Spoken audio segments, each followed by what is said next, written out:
Snow buried the platform as a jilted bride, waited for a man who never came. The dress was still white when I found her. That's the thing I couldn't shake, not then and not now, that the snow had come down so hard and so fast that everything on that platform was buried under 2 inches except her. She was standing so still it was like the cold itself had decided to go around her.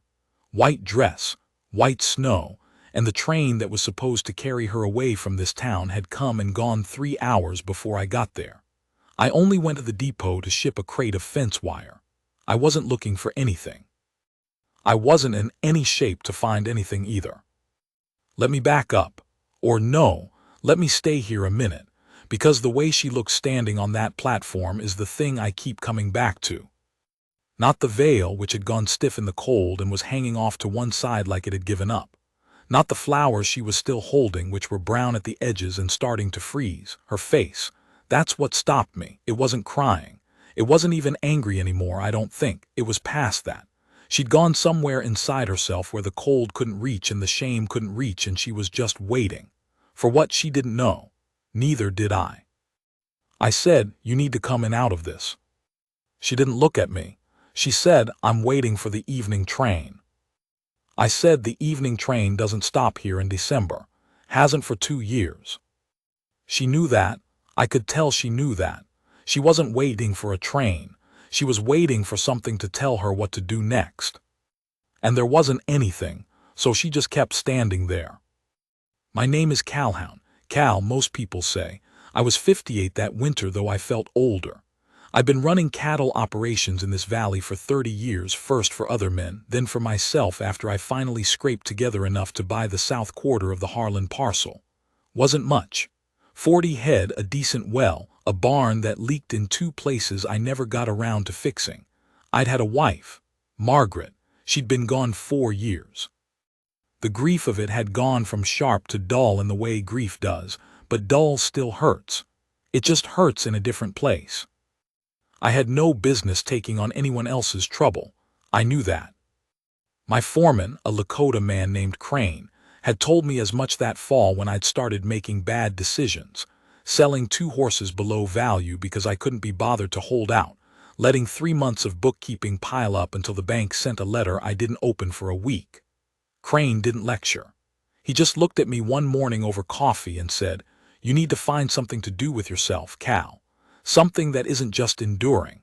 I didn't answer him. I didn't know what to say. So when I found that woman on the platform, I wasn't a man in any shape to be useful to someone else. I want to be honest about that. I brought my wagon around and I said, "I've got a spare room. It's not much, but it's warm." She looked at me then for the first time. Really looked. She was trying to decide if I was a threat or a fool or something else, and I let her look because she'd earned the right to be careful. She said, "I don't know you." I said, "No, but there's nobody else here." That was true. The depot agent had gone home an hour ago. The town, what there was of it, 6 buildings and a church, was shut up tight against the cold. The wind had started picking up from the northwest, and it had that particular edge to it that means it isn't stopping for 2 days. She knew it. She'd grown up in this country, I'd find out later. She knew exactly what that wind meant. She said, "I'll pay you back." I said, "I'm not asking for that." She picked up a small bag from the bench behind her. The only luggage she had, I realized, which told me the rest of her things had already gone ahead somewhere, and she walked to the wagon and she got in. Her name was Nora Vess. She was 44 years old and she'd been engaged to a man named Darnell Pollard who ran the mercantile in Laramie, and he had sent her a letter, not even come himself, sent a letter 3 days before the wedding to say he'd changed his mind. She'd already left her sister's house. She'd already given up the room she rented. She'd already told everyone. She'd come to the station because there was nowhere else to go and no money yet for a ticket anywhere far enough to matter. And the wedding dress was the warmest thing she owned. She told me this at my kitchen table with her hands wrapped around a mug of coffee and her eyes fixed on the middle distance. Not crying, explaining, like she was cataloging damage after a fire so she'd know what there was left to work with. I didn't say I'm sorry. I didn't say it'll be all right. I sat across from her and I listened, and when she was done I said, "You can have the room as long as you need it." And then I got up and went to check on the horses because she didn't need me sitting there watching her, and I figured both of us could use some time with just the regular work of things. That was the 21st of December. By Christmas she was helping in the kitchen without being asked, not offering, just doing it, showing up and starting. She found where I kept things by opening the wrong drawer a couple of times, then the right one, and she didn't ask permission. I appreciated that. A woman who asks permission for everything, in my experience, is a woman who's been trained to distrust her own judgment. Nora didn't have that problem, or if she'd ever had it, the experience with Pollard had burned it out of her. On the 26th, Crane came around to discuss the spring count, and she was the one who opened the door, and he looked past her at me with an expression that was absolutely nothing, which meant he was thinking a lot. After she went back inside, he said to me, "Real quiet, she's staying." I said, "For now." He nodded. He said, "Good." His cattle count needed to be up by 50 head if I was going to make the margins I'd told the bank I'd make. He launched right into that. But he'd said good, and I turned the word over all day. The bad stretch came in January. I don't know how else to say it. There are men who can carry grief for years on a kind of autopilot, do the work, keep the place running, go through the motions, and then something happens, some small thing, and the whole structure comes down. For me, it was finding one of Margaret's gloves in the pocket of my heavy coat. I hadn't worn that coat since the previous winter. The glove was leather, small, still shaped to her hand. I sat down in the barn on an overturned bucket, and I couldn't get up for I don't know how long. Nora found me. I don't know how long she'd been standing in the door before she said anything. When she did speak, she said, "Cal." I said, "I'm all right." She said, "I know you're not." I wanted to send her away. That's the truth of it. Not because she'd done anything wrong, but because I'd spent 4 years making sure nobody saw me like this. Crane never saw it. The hands never saw it. I'd gotten very good at waiting until I was alone, but Nora was just standing there in the barn door with her arms crossed against the cold, and she wasn't leaving. She came over and she sat down on a hay bale a few feet from me, and she didn't touch me and she didn't talk. She just sat there. After a while I showed her the glove. I don't know why. She looked at it and she said, "She must have had small hands."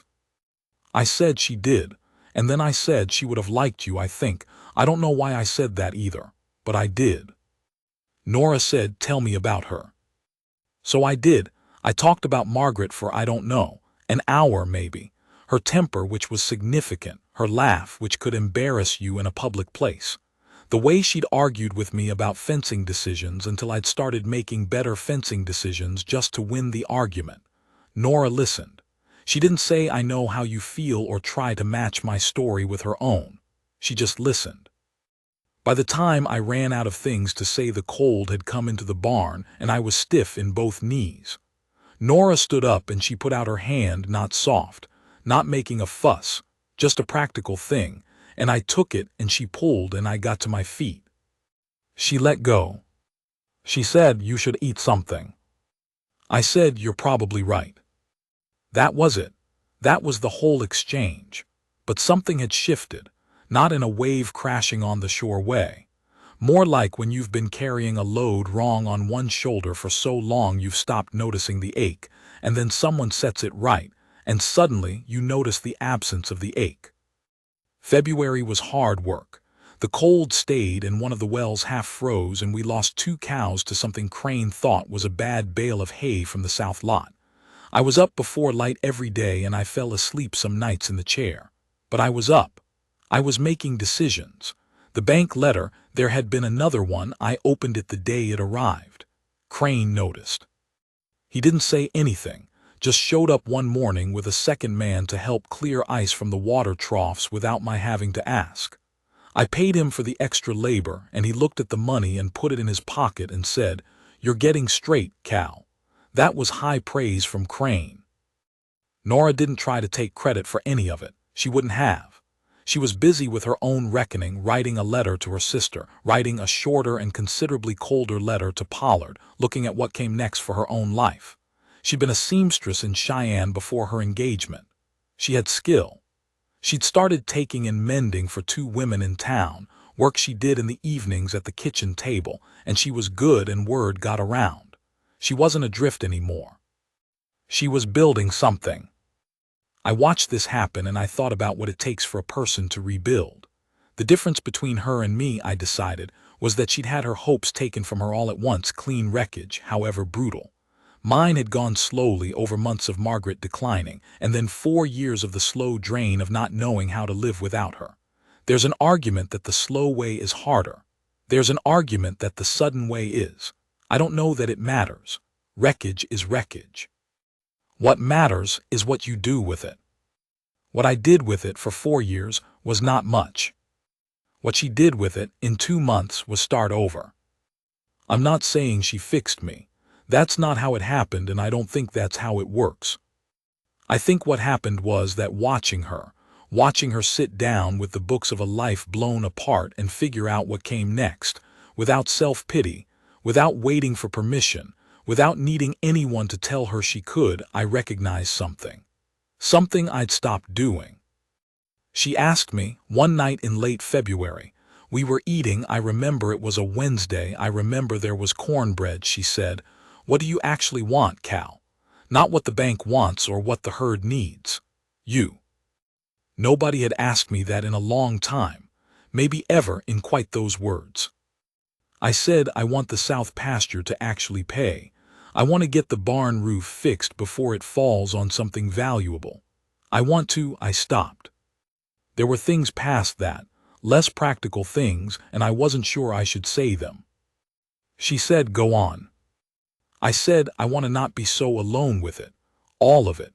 I'm 69 and I'm tired of running this place like a man who's just waiting to be done." She said, "You're 58. I said, "I know how old I am." She looked at me across the table. She had a way of looking that was direct without being hard about it, something I'd noticed from almost the first day. A woman who decided a long time ago that she wasn't going to pretend she didn't see what she saw. She said, "Then stop acting like you're waiting to be done." March came. The snow started breaking in patches, and the morning smelled like cold mud and something under it, green, or the promise of green, and I fixed the barn roof. Took me 4 days with Crane's help, and my hands were wrecked by the end of it, but it was done. I stood in the yard after and looked at it, straight and solid, and I felt something I hadn't felt in a while, which was simple satisfaction. Nora came out and stood beside me. She looked at the roof. She said, "It took you long enough." I said, "I had other things on my mind." She said, I said, "You could stay, you know, if you wanted to. I'm not asking you for anything you don't want to give. But there's work here," and I stopped again. I wasn't doing well at this. She said, "Cal." I said, "Yes." She said, "I'm not going anywhere." Not because she had nowhere else to go, she'd have had somewhere. She'd have made somewhere. I knew that about her by then. She said it like a decision made and finished with, the kind of plain declarative that doesn't require any embellishment and doesn't get any. "I'm not going anywhere." I looked at her. She was looking at the barn roof. There was still snow in the mud around her boots. The cold had put color in her face, and her jaw was set the way it got when she meant something. I said, "All right." She said, "All right." That was our whole conversation about it. That evening she moved the mending basket from the small table in the corner of the kitchen to the bigger table where I worked in the evenings, and she sat across from me, and we both worked, and the lamp put out its particular smell, and outside the wind was doing what March wind does, and the horses were settled in the barn under the new roof. I sat there and I thought about the woman on the platform in the white dress. I thought about how I'd been in no shape to be useful to anyone, and she'd been in no shape to need anything from anyone, and somehow we'd managed to be useful to each other anyway. Not because it was romantic, not at first. Because we were both trying to find out how to keep going, And you can do that alone for years, or you can find someone else doing the same thing and walk alongside them for a while and see what happens. I was never a man who thought he deserved much, a woman's love least of all. Margaret had loved me, and I'd spent half that marriage waiting for her to realize her mistake. I don't know why I was like that. My father, maybe. The years before the ranch when I was nobody much anywhere. Crane used to say, "You undercut yourself, Cal, before anyone else gets the chance," which was astute and annoying and probably true. Nora didn't let me do that. Not in a dramatic way, not with speeches, in small ways. She'd correct me when I said we lost 3 cows when I knew perfectly well we'd only lost 2, because when I was tired and discouraged, I shaved things toward the worst. She'd ask my opinion and then actually use it, which sounds like nothing but isn't nothing. She told me once in April, when I'd gotten a better price on a bull than I'd expected, she said, "You know what you're doing out there. You've always known. You just forgot to believe it." I didn't say anything back, but I thought about it for about 3 days. The spring came in hard that year, flash flooding in the low pasture, and then 2 weeks of such perfect weather that everything came back at once like it was making up for lost time. Crane brought on 2 extra hands. The count went up. The bank letter in May was a different kind of letter. I am 62 now. The ranch is bigger than it was. The barn roof hasn't leaked.